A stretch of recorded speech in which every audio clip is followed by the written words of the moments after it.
जय हिंद साथियों, स्वागत है आप सभी का टीडीएम क्लासेस पे। मैं तिलक आप लोगों का स्वागत करता हूं आज के इस नए टॉपिक हाई कोर्ट यानी कि उच्च न्यायालय के अंदर। साथियों, हम पिछली क्लासेस में जब पढ़ रहे थे तो उस समय हम लोगों ने सुप्रीम कोर्ट के बारे में बहुत अच्छी तरह से चर्चा किया था, विस्तार पूर्वक उसके बारे में हमने अध्ययन किया है।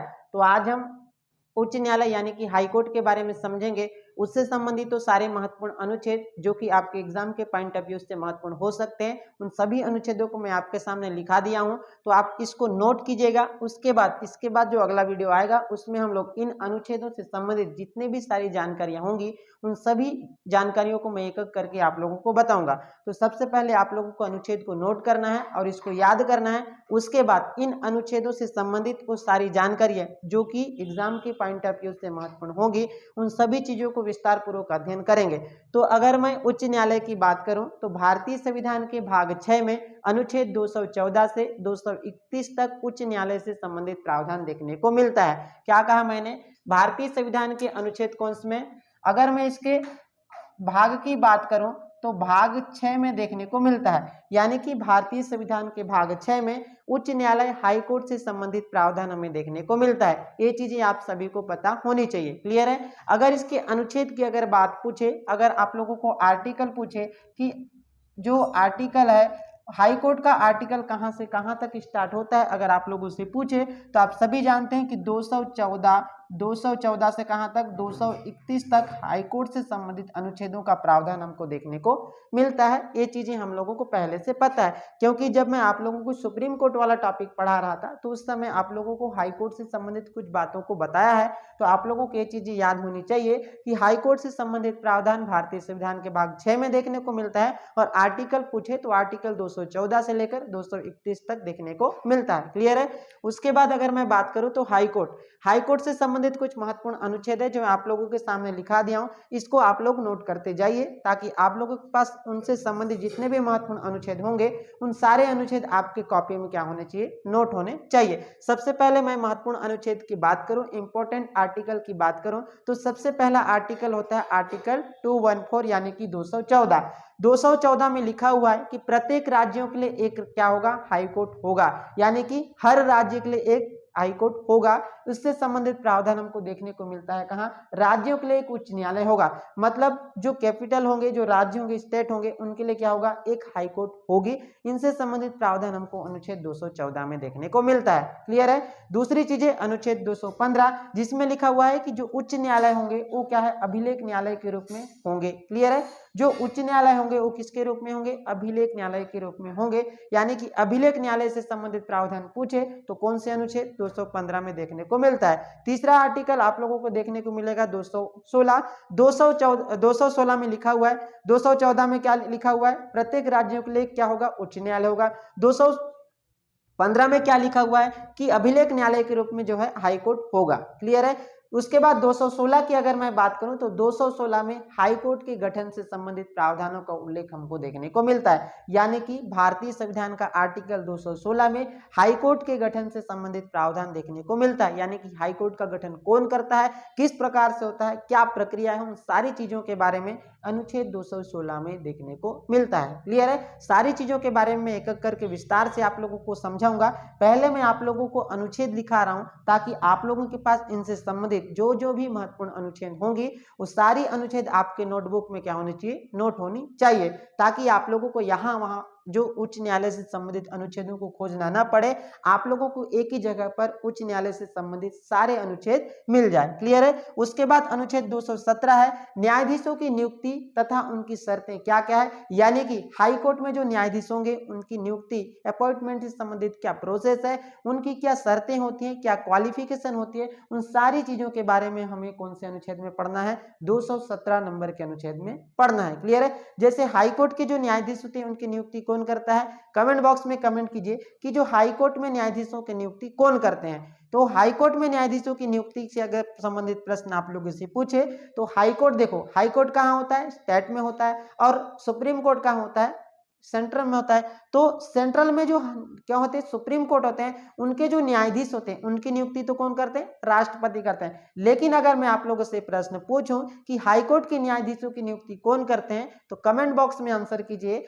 तो अगर मैं पूछूं हाई कोर्ट में न्यायाधीशों की नियुक्ति अगर पूछे तो हाईकोर्ट के न्यायाधीशों की नियुक्ति भी कौन करते हैं, राष्ट्रपति करते हैं। लेकिन सुप्रीम कोर्ट के मुख्य न्यायाधीश की सलाह और जो राज्य के राज्यपाल होते हैं उनके परामर्श से राष्ट्रपति जो है अनुच्छेद 217 के तहत हाईकोर्ट के न्यायाधीशों की नियुक्ति करते हैं। क्लियर है यहाँ तक? ठीक। अगला अनुच्छेद है 218। 218 में लिखा हुआ है कि हाईकोर्ट में सुप्रीम कोर्ट से संबंधित प्रावधान लागू होना।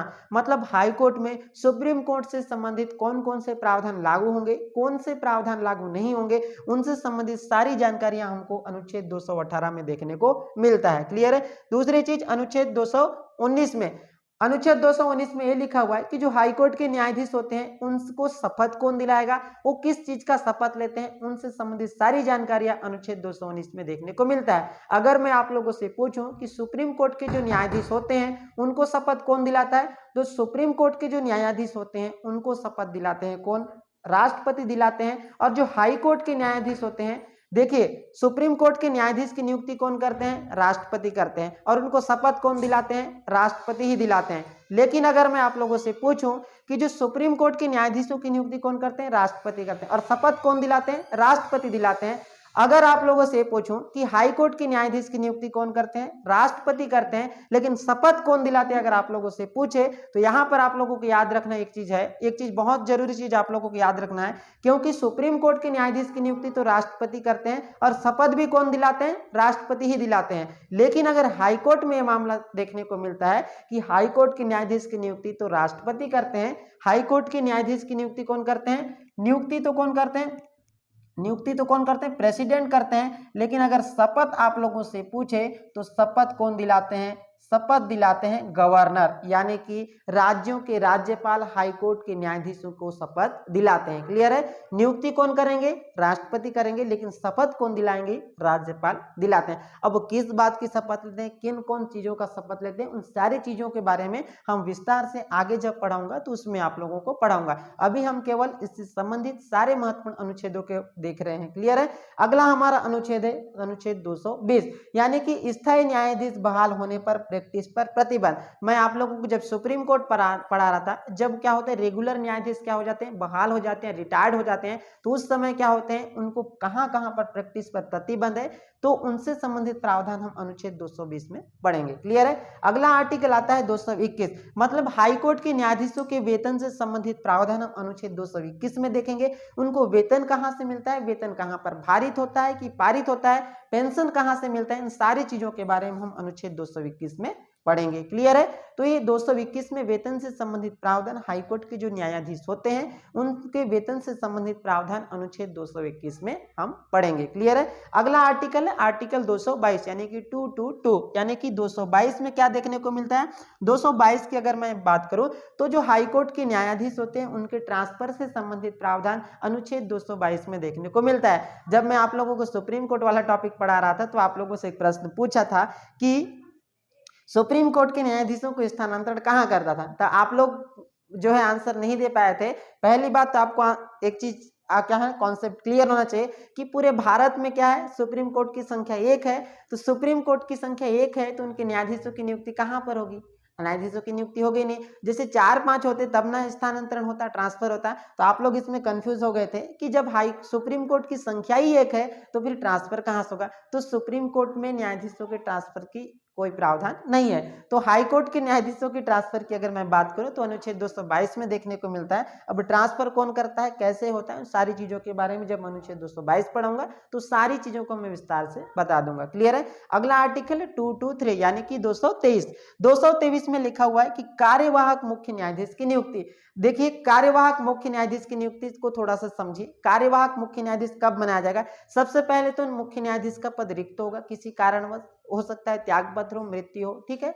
तो अगर उसका पद क्या होता है, रिक्त हो जाता है, उस कंडीशन में क्या हो जाता है, कार्यवाहक मुख्य न्यायाधीश का नियुक्ति की जाती है। अब एक कार्यवाहक मुख्य न्यायाधीश की नियुक्ति कौन करेंगे और एक कार्यवाहक मुख्य न्यायाधीश कौन बनेंगे, उन सारी चीजों के बारे में विस्तार से लिखा हुआ है अनुच्छेद 223 में। जब मैं अनुच्छेद 223 पढ़ाऊंगा तो आपको उनसे संबंधित सारी जानकारियों को आप लोगों को बता दूंगा, ताकि एग्जाम से संबंधित जो जो जानकारियां इससे संबंधित होगी महत्वपूर्ण, उन सभी जानकारियों को मैं एक जगह पर आप लोगों को बता दूंगा। क्लियर है?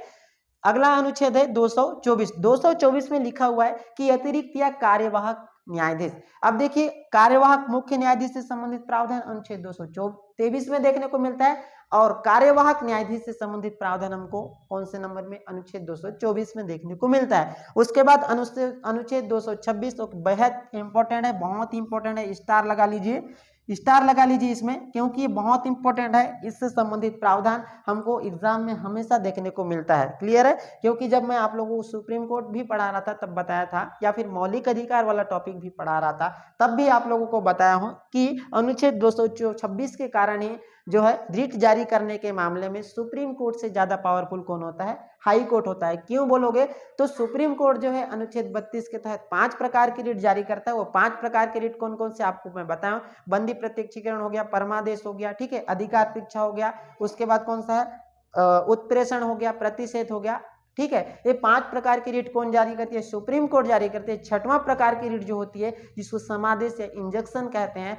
वो कौन जारी करती है, हाई कोर्ट जारी करती है। यानी कि हाई कोर्ट जो है अनुच्छेद 226 के तहत 6 प्रकार की रिट जारी करता है, इसीलिए हाई कोर्ट जो है सुप्रीम कोर्ट से ज्यादा पावरफुल होता है। क्लियर है, तो रिट जारी करने के मामले में अगर पूछे तो सुप्रीम कोर्ट से ज्यादा पावरफुल कौन होता है, हाई कोर्ट होता है। क्यों पूछे, तो सुप्रीम कोर्ट जो है आर्टिकल 32 के तहत 5 प्रकार की रिटें जारी करता है, और हाई कोर्ट जो है आर्टिकल 2 to 6 के तहत 6 प्रकार के रिटें जारी करता है। क्लियर है, तो ये चीजें आप लोगों को याद होनी चाहिए। इसीलिए आर्टिकल 2 to 6 के कारण ही सुप्रीम कोर्ट से ज्यादा पावरफुल कौन होता है, हाई कोर्ट। किस मामले में, रिट जारी करने के मामले में। क्लियर है, अगला और अंतिम आर्टिकल जो कि हाई कोर्ट से संबंधित होता है वो अनुच्छेद 231 होता है, जिसमें लिखा हुआ है कि 2 या 2 से अधिक राज्यों के लिए जो है एक कंबाइन हाई कोर्ट हो सकता है। क्लियर है, मतलब 2 या 2 से अधिक राज्यों के लिए कंबाइन हाई कोर्ट की स्थापना से संबंधित प्रावधान 231 में देखने को मिलता है। जैसे आप जानते हैं कि हमारे पास अभी कितने हाई कोर्ट हैं, पूरे भारत में 25 हाई कोर्ट है, और राज्य की अगर पूछे तो देखो 25 से ज्यादा राज्य हैं, तो प्रत्येक राज्यों के लिए एक क्या होना चाहिए,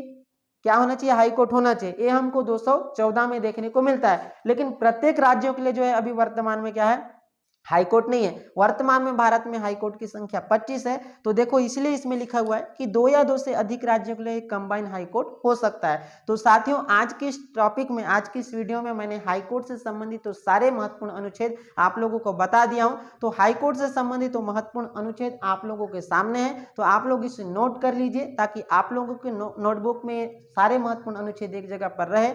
आगे की वीडियो में इनसे संबंधित सभी चीजों को एक एक करके विस्तार से पढ़ाऊंगा। तो आज के लिए इतना ही, मिलते हैं अगली क्लास में। Thank you.